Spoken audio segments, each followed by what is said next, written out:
عليكم ورحمة الله وبركاته. وعليكم السلام ورحمة الله.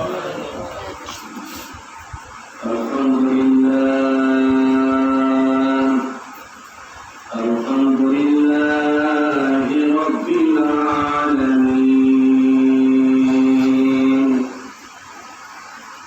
الصلاة والسلام على سيد المرسلين وعلى آله وأصحابه أجمعين.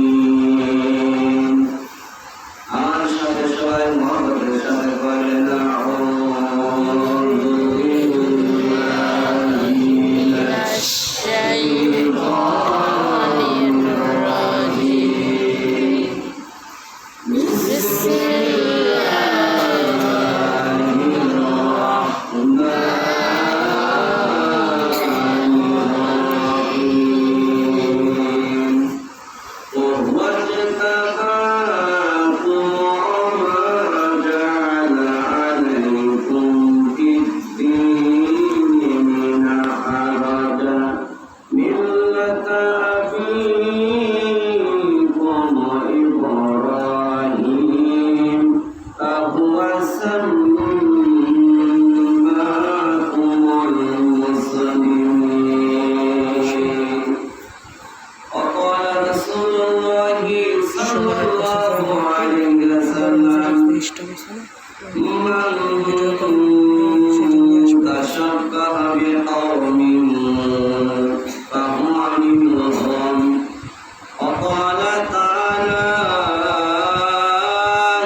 Rasul la ilaha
পরিষদের সুযোগ্য সভাপতি বরেণ্য আলিম জনাব আলহাজ হযরত মাওলানা আব্দুল খালিক জিহাদি রাজবাড়ী জাজকোট। আজকের এই মাহফিলে উপস্থিত আছেন এই মাদ্রাসার সম্মানিত মুহতামিম প্রতিষ্ঠাতা হাফেজ মাওলানা ইয়াকুব মিয়া সাহেব, এলাকার বিশিষ্ট ব্যক্তিবর্গ, মাদ্রাসার সকল শিক্ষক মণ্ডলী এবং এই মাদ্রাসার সকল কোরআনের পাখি, আসসালামু আলাইকুম ওয়া রাহমাতুল্লাহ। ওয়ালাইকুম আসসালাম। আমরা একটু উত্তর দেই, ওয়ালাইকুম আসসালাম ওয়া রাহমাতুল্লাহ। কারণ সবক অনুষ্ঠান হবে আর তার আগে কিছু দিনই কথা বলার জন্য ওলামায়ে আছে। এদিকে আপনারা খুশি না কথা বলেন? কোরআনের আলোচনা যত হবে তত আমাদের ঈমান আল্লাহ তাআলা বৃদ্ধি করে দেবে। বলেন সুবহানাল্লাহ। কোরআন যেখানে আছে, কোরআনের পাখিরা যেখানে আছে বিচরণ করে, সেখানে আমরা বেশি বেশি যাওয়ার চেষ্টা করব, তাতে করে আমাদের দুনিয়া এবং আখিরাতের কল্যাণ সাধিত হবে ইনশাআল্লাহ। কারণ কোরআন মানুষদেরকে জান্নাতের পথ দেখায়। কিসের পথ দেখায়? জান্নাতের পথ দেখায়। আল্লাহ রাব্বুল আলামিন বললেন, তাবারাকাল্লাযী নাযালাল কুরআনা আলা আবদিহি লিয়াকুনা লিল আলামিন নাযীরা। বলেন সুবহানাল্লাহ। আল্লাহ বলেন সেই পবিত্র সত্তা, সেই পবিত্র স্রষ্টা যিনি নাযিল করেছেন তার বান্দা মুহাম্মদ সাল্লাল্লাহু আলাইহি সাল্লামের উপরে কোরআন নাযিল করেছে। দেখেন, কোরআনের অনেক নাম আছে। এই যে আমরা কোরআন পড়ি না, এই কোরআনের আমরা অনেকে বলি কোরআন শরীফ, আছে কিনা? কিন্তু আল্লাহ তাআলা কিন্তু কোরআনের কোথাও কোরআন শরীফ বললেন না। আল্লাহ বলছেন কোরআনের হাকিম, আল্লাহ বলছে কোরআন মাজিদ। ওরা ঠিক কিনা? তো আমরা সচরাচর বলে থাকি কি কোরআন শরীফ বলে থাকি, আল্লাহ কোরআনের ভিতরে এই নামটা ব্যবহার করেন না। তো যে কথা বলছিলাম যে আল্লাহ বললেন যে কোরআন এই ফুরকান আমি নাযিল করেছি আমার বান্দা মুহাম্মদ সাল্লাল্লাহু আলাইহি সাল্লামের উপরে, যাতে করে বিশ্বের জগৎ সমাজের অধিবাসীদেরকে ভীতি প্রদর্শন করতে পারে। বলেন সুবহানাল্লাহ। কোরআনের একটা নাম হলো ফুরকান। ফুরকান শব্দের অর্থ হলো সত্য মিথ্যার পার্থক্যকারী। কোরআনের সংস্পর্শে যারা আসে, কথা বোঝেন নাই, এরা কোনটা সত্য আর কোনটা মিথ্যা এই দুইটা দিক নির্ণয় করতে পারে। এই জন্য কোরআনের আর একটা নাম হলো কি বলেন? ফুরকান। কোরআনের নাম তানজিল, কোরআনের নাম মুনাজ্জিল, কোরআনের নাম শিফা, কোরআনের নাম হুদা। বলেন তো কোরআনের নাম শিফা বলা হয়েছে কেন? কোরআনের নাম শিফা বলা হয়েছে এই কারণে যারা কোরআন পড়ে এরা সকল প্রকার রোগ ব্যাধি থেকে আল্লাহ তাআলা, অধিকাংশ রোগ ব্যাধি থেকে আল্লাহ তাআলা এদেরকে হেফাজত করে। যারা কোরআনের সংস্পর্শে থাকে, কোরআন পড়ে, তাদের কি অনেক বিপদ আপদ রোগ ব্যাধি থাকে, তারা মুক্ত থাকে। এটা কার কথা বলেন? আল্লাহ বললেন وَنُنَزِّلُ مِنَ الْقُرْآنِ مَا هُوَ شِفَاءٌ وَرَحْمَةٌ لِّلْمُؤْمِنِينَ। আল্লাহ বললেন এই কোরআন আমি নাযিল করেছি এবং এই কোরআনের ভিতরে আমি তোমাদের জন্য শিফা দিয়ে দিয়েছি।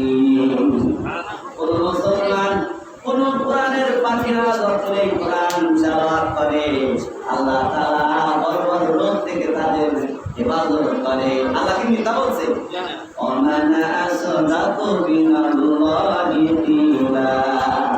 আল্লাহ বললেন কোরআনে আমি যা বলেছি সব হলো সত্য কথা। কোরআনের ভিতরে কোনো মিথ্যা কথা আছে? কোরআনের কথা কত সত্য জানেন? ফেরাউনের নাম শুনছেন না আপনারা? এই ফেরাউনের কথা কোরআনে আছে কিনা? আল্লাহ এই ফেরাউনের সম্পর্কে বলছে, ফেরাউন তুই আমার পয়গম্বর মুসাকে কষ্ট দিলি, বনি ইসরাইলকে কষ্ট দিলি, বনি ইসরাইলের হাজার হাজার পুত্র সন্তানদেরকে তুই হত্যা করলি। ও ফেরাউন তুই শোন, ফালিয়াউমা নুনাজ্জিকা বিবাদানিকা লিতাকুনা লিমান খালফাকা আয়া। আল্লাহ বলেন ফিরআউন রে, আজকে এই লোহিত সাগরের মধ্যে তোরে আমি সুবায়া সুবায়া মারবো। তোর লাশ মৃত্যুর পরে যে বডি হয়ে পড়ে থাকবে, কোনো মাছে খাবে না, কোনো পোকা মাকড় খাবে না, তোর এই ডেড বডি পচবে না, আমি কিয়ামত পর্যন্ত অক্ষত রেখে দেব। কোরআনে আছে এই কথা, সূরা ইউনূসের লাস্টের দিকে এই আয়াতটা আছে। তো এই কোরআনের কথা সত্য হয়েছে না মিথ্যা হয়েছে বলেন? সত্য। ফিরআউনের লাশ এখন আছে কিনা? আছে। পৃথিবীতে কেউ ঈসাই হয় না, হোক না সে ফেরাউন কিবা নমরুদ, কেউ হবে চিরকাল রয় না। চলে যায় সব, ছেড়ে যেতে হয়, মৃত্যু মানে না কোনো পরিচয়। ছেড়ে যায় সব, ছেড়ে যেতে হয়, মৃত্যু মানে না কোনো পরিচয়। সব রাজা মহারাজা আর মহাবীর, কাউকে সে অবকাশ দেয় না। কথা ঠিক কিনা? এই ফিরআউন এখন আমাদের মাঝে আছে। এই কোরআনে আল্লাহ বলছে, আমি ফিরআউনের লাশ কিয়ামত পর্যন্ত, পরবর্তীতে ফিরআউনের মতো যারা নব্বর ছয়টা শাসক এই পৃথিবীতে আসবে, ওদের শিক্ষা দেওয়ার জন্য ওই ডেড বডিকে, ওর লাশকে আমি আল্লাহ তাআলা কিয়ামত পর্যন্ত নিদর্শন করে রেখে দেবো। সুবহানাল্লাহ। সুতরাং কোরআনের এই কথা যেটা বলা হবে সবই হলো সত্য। কোরআনের সংস্পর্শে যারা চলবে, কোরআনকে যারা অনুসরণ করবে, তাদের লাশ মাটিতে পড়বে না। কোরআনের বলা হয়েছে তাদের লাশ কি হবে না বলেন? কোরআনের হাফেজ আলেম যারা আল্লাহর পথের প্রতীক হবে, এদের লাশ মাটিতে পড়বে না। কয়েকদিন আগে আপনারা ফেসবুকে দেখছেন, রংপুর জেলার একজন মুরব্বী 120 বছর বয়স এসে মারা গেছে। যখন তার বাড়ির পাশ দিয়ে গ্যাসের লাইন নিয়েছিল, কয়েকটা কবর স্থানান্তর করার দরকার হয়েছে, তখন কবর খনন করা শুরু হয়েছে। খনন করতে করতে দেখা গেছে যে একজন মুরব্বীর লাশ 2010 সালে তাকে দাফন করা হয়েছিল, তার লাশটা কাপড়ের কাপড় এখন অক্ষত অবস্থায় আছে। বলেন সুবহানাল্লাহ। পরবর্তীতে সেই একেবারে সাদা ধবধবে কাপড়ের কাপড় এবং অক্ষত লাশ, সেটা আবার খাটের উপর উঠাইছে। তারপরে সেখান থেকে আবার আর জায়গায় কবর স্থানান্তর করা হয়েছে। বলেন সুবহানাল্লাহ। ওমান ভাইছেন, এই কোরআনের সংস্পর্শে যারা থাকবে, কোরআনের বিধান যারা মেনে চলবে, তাদের লাশ কি হবে না বলেন? আল্লাহ কবরের ভিতরে অক্ষত অবস্থায় রেখে দেবেন। সুবহানাল্লাহ। আজকে আপনারা আপনাদের ছেলে মেয়েদেরকে অনেকে কোরআনের হাফেজ বানানোর জন্য মাদ্রাসায় দিয়েছেন।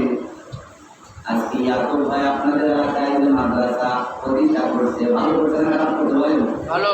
কথা বলেন? ভালো। ভালো করেছে। একজন কোরআনের হাফেজ তার মর্তবা জানেন। নবীজি আবার বলেছেন, মান করাআল কোরআনা ফাসতাযহারাহু ফাহাল্লা হালালাহু ওয়া হারামা হারামাহু আদখালাহুল্লাহুল জান্নাহ। নবী আমার বলেন, যারা কোরআনকে মুখস্থ করবে, যে ব্যক্তি এই কোরআনকে মুখস্থ করবে এবং কোরআনের ভিতর আল্লাহ যেটাকে হালাল বলেছে হালাল হিসেবে জানবে, কোরআনের ভিতরে আল্লাহ যেগুলাকে হারাম করেছে হারাম হিসেবে জানবে, আল্লাহ নবী বলে ওই ব্যক্তিকে আদখালাহুল্লাহুল জান্নাহ, আল্লাহ ওই হাফেজে কোরআনকে জান্নাতে প্রবেশ করাবে। জান্নাতে প্রবেশ করিয়েই ক্ষান্ত হবে না। আল্লাহ বলবেন, আল্লাহ নবীজি বলে গেছে, আল্লাহ বলবেন, ইউসাফিহু ফি আশরাতিন মিন আহলি বাইতিহি কুল্লুহুম ক্বাদ ওয়াজাবাত লাহুম। নবীজি আবার বললেন যে আল্লাহ তাআলা ওই হাফেজে কোরআনকে বলবে, তুমি তোমার পরিবারের মধ্য থেকে 10 জন ব্যক্তিকে সুপারিশ করে আল্লাহর জান্নাতে নিয়ে যাও। কয়জন বলেন? 10 জন। তাদের যাদের অলরেডি জাহান্নাম ওয়াজিব হয়ে গেছিল। অলরেডি বুঝতেছেন আমার কথা? অলরেডি জাহান্নামে যাওয়ার জন্য আল্লাহ তাআলা অনুমতি দিয়ে দিয়েছে। এই ফেরেশতারা ধাক্কা ধাক্কা জাহান্নামে নিয়ে যাও। জাহান্নাম অলরেডি ওয়াজিব ছিল। এই ধরনের 10 জন ব্যক্তিকে সুপারিশ করবে কে বলেন? কথা বলে না। তারা সুপারিশ করবে কোরআনের হাফেজ, যারা এই কোরআনের ভিতরে কোরআনকে মুখস্থ করবে, কোরআনের মধ্যে আল্লাহ যেটা হালাল করেছে হালাল হিসেবে সে আগে কি চিন্তা করবে যে আগে আমার মা বাপ এদেরকে আগে সুপারিশ করা হবে। ভালো করে খেয়াল করেন। তারপরে আমার দাদা দাদি কোথায় আছো, আসো তোমাদেরকে নিয়ে যাবো। তারপর যদি মনে করেন বিয়ে শাদী করে তাহলে চিন্তা করবে শ্বশুর শাশুড়ি তাদেরকে রেখে দেবো, তাই না? তারপরে বলবে আমার দাদা শ্বশুর, ও আমার দাদা শাশুড়ি নাকি দাদি শাশুড়ি কোথায় আছো, তোমাদেরকে নিয়ে যাবো। কয়জনের লোক? 8 জনের গেছে, তাই না? ওদিকে 4 জন আর এদিকে 4 জন।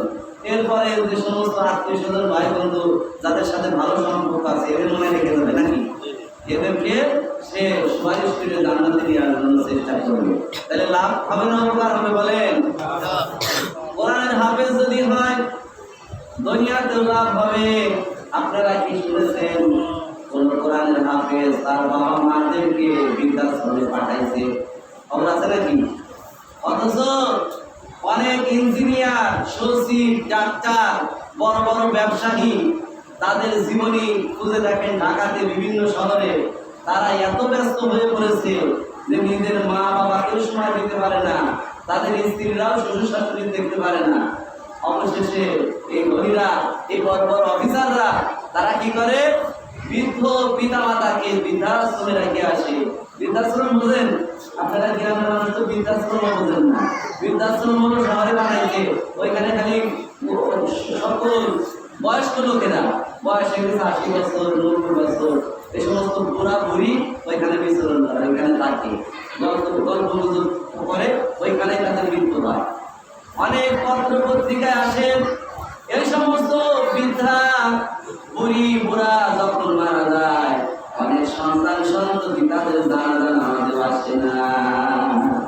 কথা কি বুঝতে পারছেন? তাহলে সন্তানের কি ভাই কি লাভ আছে না? যে সন্তান আপনার দুনিয়াতেও কোনো উপকারে আসলো না এবং আখিরাতেও কোনো কি উপকারে আসলো না, ওই সন্তান থাকার চাইতে কি না থাকাই ভালো ছিল। অথচ আজকে আমরা ওই পিছনেই ধরেছি সন্তানকে টাকা পয়সা খরচ করে ও নামাজ কালাম পরে কিনা ওইদিকে কোনো ভ্রুক্ষেপ নাই, ওরে বড় অফিসার বানাও, পুলিশ বানাও, আর্মি বানাও, ডাক্তার বানাও, ইঞ্জিনিয়ার বানাও, এইগুলা বানাও। নামাজ কালাম করুক আর না করুক ওইগুলোর দরকার না, ভালো অফিসারও পেলে টাকা কামা। আছে কিনা এক ধরনের মা বাপ? তোমরা কি আম গাছ লাগায় জাম খাবা?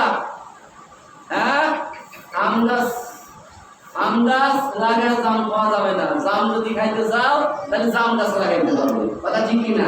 তুমি বানাইতেছো অফিসার, বানাইতেছো ইঞ্জিনিয়ার, আর ওই সন্তান তোমার বৃদ্ধ বয়সে দেখবে, এটা তুমি কিভাবে চিন্তা করো? এটা তো আশা করার কোনো সুযোগ নাই। কথা ঠিক কিনা?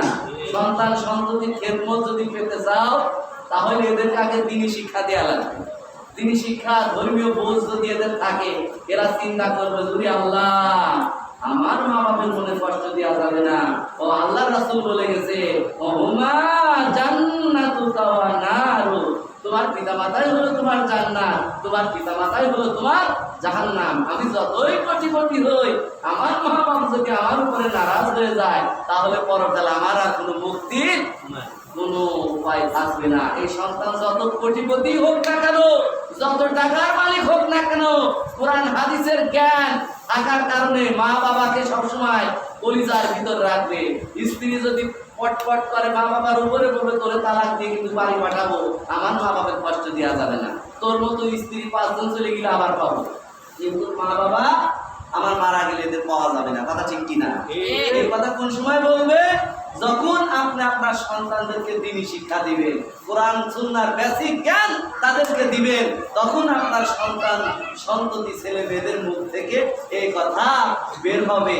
আর যদি ধর্মীয় জ্ঞান না থাকে, ওরা সে গোলামি করবে।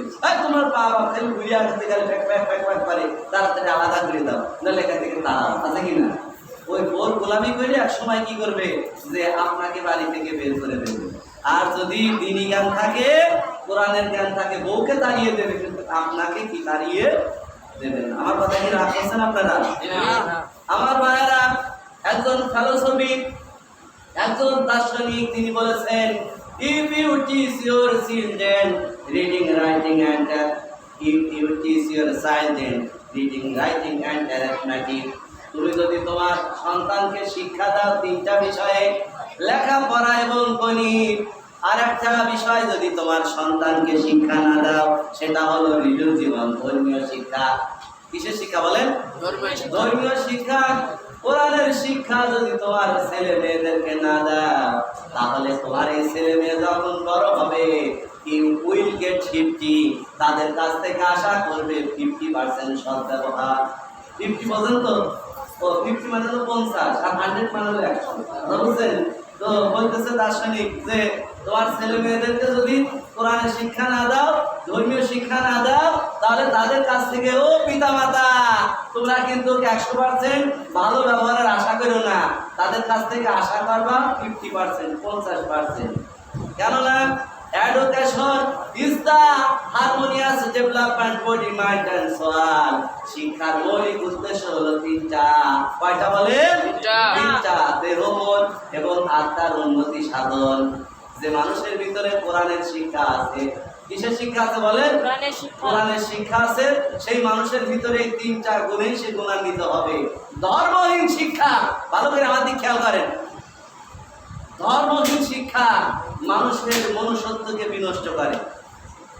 এই সমস্ত মানুষ সমাজের ক্ষতিকারক হয় যাদের ভিতরে ধর্মকর্ম নাই।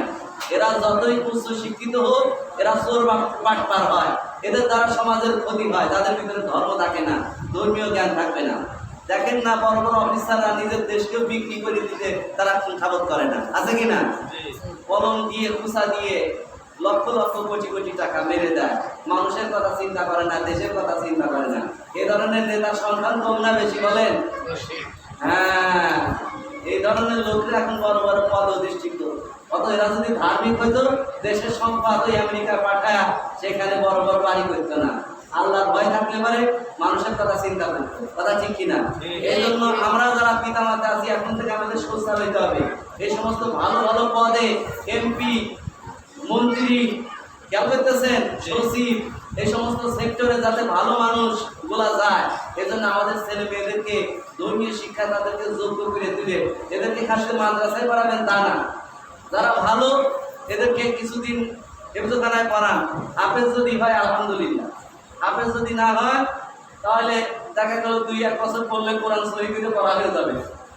স্কুলে ভর্তি করেন, মাদ্রাসায় ভর্তি করেন, বাংলা, অঙ্ক, ইংরেজি এদেরকে ভালো করে পড়ান।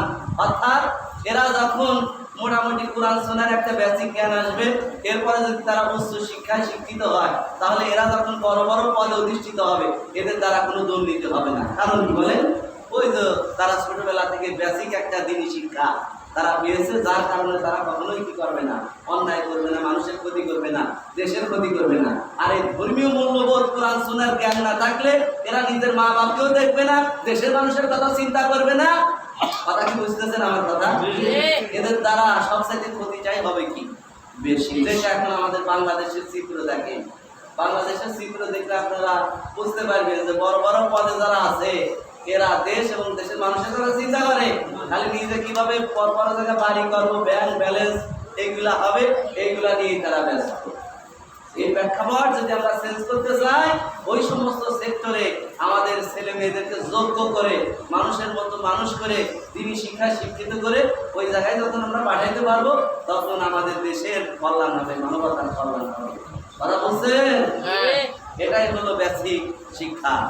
এই হেফজখানা, এই যে প্রতিষ্ঠান, এজন্য আমরা যারা এই এলাকার আশপাশ দিয়ে বসবাস করি, আপনি যদি মনে করেন আপনার ছেলেকে হাফেজ বানাবেন না, দরকার নাই। কিন্তু প্রাথমিক অবস্থায় ওর বয়স যখন 7 বছর 8 বছর হয়েছে, ওরে এখানে মক্তবে ভর্তি করে দেন, নজরানা পর্যন্ত পড়ুক, প্রয়োজন হেফজ শাখায় ও 2-4-5 পারা মুখস্থ করুক। কথা বোঝেন নাই? তারপরে ও যদি হাফেজ না হয় ভবিষ্যতে ভালো একজন মুসল্লি হবে। কথা ঠিক কিনা? যেখানে যার মসজিদের ইমাম সাহেব যদি না থাকে ও গিয়ে সেটা নামাজ পড়াইতে পারবে। কথা ঠিক কিনা? অর্থাৎ ভালো, আপনি যদি মারা যান তাহলে হুজুর খোঁজা লাগবে না, ওই আপনার সন্তান নিজেই আপনার কি জানাজা নামাজটা পড়তে পারবে। বলেন সুবহানাল্লাহ। এজন্য ইয়াকুব ভাই কি আপনাদের জন্য ভালো করতে না মন্দ করতে বলেন? এবং আপনারা যারা এই এলাকায় বসবাস করেন একটা সুসংবাদ দেন, এই দারুস সুন্নাহ ইয়াকুব ভাই মাধ্যমে যে মাদ্রাসাটা প্রতিষ্ঠিত হয়েছে, এই এলাকায় মাদ্রাসা থাকার কারণে সারাদিন এখানে কোরআনের তেলাওয়াত হয় কিনা বলেন? কোরআনের তেলাওয়াত হয়। এই কোরআনের তেলাওয়াতের কারণে আপনাদের এলাকায় ঠান্ডা পড়বে না ইনশাআল্লাহ, এবং বড় বড় বিপদ আপদ বালা মুসিবত থেকে আল্লাহ তাআলা এই এলাকাবাসীকে কি দেবে বলেন? নিরাপত্তা দেবে। এবং কিভাবে বলেন? আপনাদের আয় রোজগার বাড়বে।